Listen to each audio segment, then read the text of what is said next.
السلام علیکم ورحمۃ اللہ وبرکاتہ۔ معزز سامعین، ہماری قربانی سے متعلق گفتگو چل رہی ہے۔ 9 مسئلے میں نے بیان کیے ہیں۔ 10واں مسئلہ یہ ہے کہ لوگوں کو کچھ اشکال ہوتا ہے کہ اگر قربانی کے جانوروں کو قربان کیا جائے گا تو کیا قربانی کے جانوروں میں یعنی جانوروں کے اندر کمی ہو جائے گی؟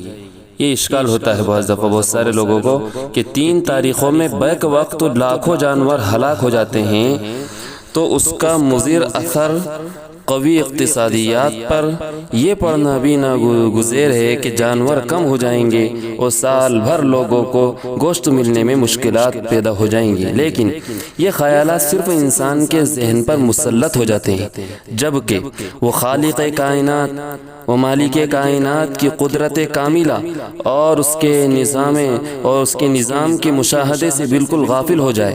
حالانکہ نظام قدرت پورے عالم میں ہمیشہ سے یہ ہے کہ جب دنیا میں کسی بھی چیز کی ضرورت زیادہ پڑتی ہے، یعنی کسی بھی چیز کی زیادہ ضرورت ہوتی ہے، تو اللہ رب العالمین اس چیز کی پیداوار بھی زیادہ بڑھا دیتے ہیں، اور جب ضرورت کم ہو جاتی ہے تو پیداوار بھی گھٹ جاتی ہے۔ جیسے کوئی شخص کنویں کے پانی پر رحم کھا کر اس کنویں کے پانی کو نہ نکالے یہ سوچ کر کہ پانی ختم نہ ہو جائے، تو کیا کنویں کے سوت بند ہو جائیں گے؟ ہرگز بند نہیں ہوں گے، بلکہ جتنا کنویں کا پانی نکالا جائے گا اتنا ہی کنویں کے اندر پانی زیادہ ملے گا۔ اعداد و شمار کا حساب لگا کر دیکھیں، پچھلے زمانے میں جتنی قربانی کی جاتی تھی اتنی آج نہیں کی جاتی ہیں۔ جس طرح تمام احکام دین، مثلا نماز ہے، روزہ اور دیگر عبادت میں سستی آ گئی ہے، قربانی کے مسئلے میں اس میں بھی اسی طرح اس سے زیادہ بلکہ سستی برتی جاتی ہے۔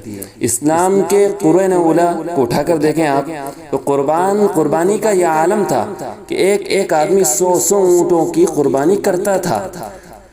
خود حضور اکرم صلی اللہ علیہ وسلم نے ایک مرتبہ 100 اونٹوں کی قربانی کی اور 63 اونٹوں کی قربانی کا فریضہ خود اپنے دست مبارک سے انجام دیا۔ اور قربانی کی اس فراوانی اور زیادتی کے زمانے میں کسی جگہ یہ شکایت نہیں سنی گئی کہ جانور نہیں ملتے یا گرا ملتے ہیں۔ اس زمانے میں جبکہ نماز، روزہ اور دوسری عبادت کی طرح قربانی میں بھی سخت غفلت برتی جا رہی ہے، لاکھوں انسانوں کی ذمہ شرعاً قربانی لازم ہے، قربانی نہیں کرتے، تو اس وقت جانوروں کی کمی کو قربانی کا نتیجہ کہنا واقعات کے سراسر خلاف ہوگا۔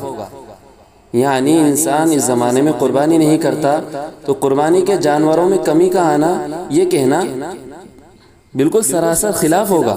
اس زمانے میں بھی بہت سے ممالک جہاں مسلمانوں کی آبادی برائے نام ہے، نہ وہاں قربانی ہوتی ہے اور نہ قربانی کی وجہ سے کوئی جانور کم ہوتا ہے، مگر جانوروں اور گوشتوں کی گرانی وہاں ہمارے ملکوں سے زیادہ نظر آتی ہے۔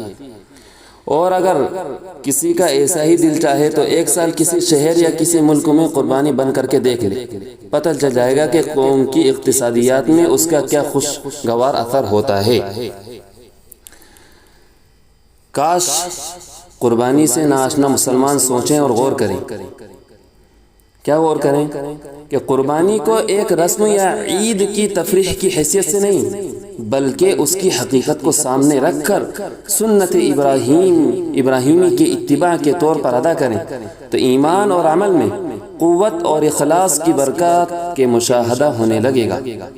ہر عبادت میں ثواب کے علاوہ کچھ مخصوص آدابی ودیات کیے گئے ہیں، یعنی رکھے گئے ہیں، یعنی جیسا نماز میں تواضع ہے، انکساری ہے، زکوٰۃ میں حب مال سے قلب کی صفائی ہوتی ہے، روزہ اور حج میں جو ہے اللہ تعالیٰ کی محبت میں ترقی حاصل ہوتی ہے، اسی طرح قربانی سے ایمان اور اخلاص میں قوت اور اعمال شاقہ کے لیے عزم و ہمت پیدا ہوتی ہے۔ بعض لوگ خود ذبح پر ہی اعتراض کیا کرتے ہیں کہ یہ بے رحمی ہے، جانوروں کو تکلیف دینا ہے۔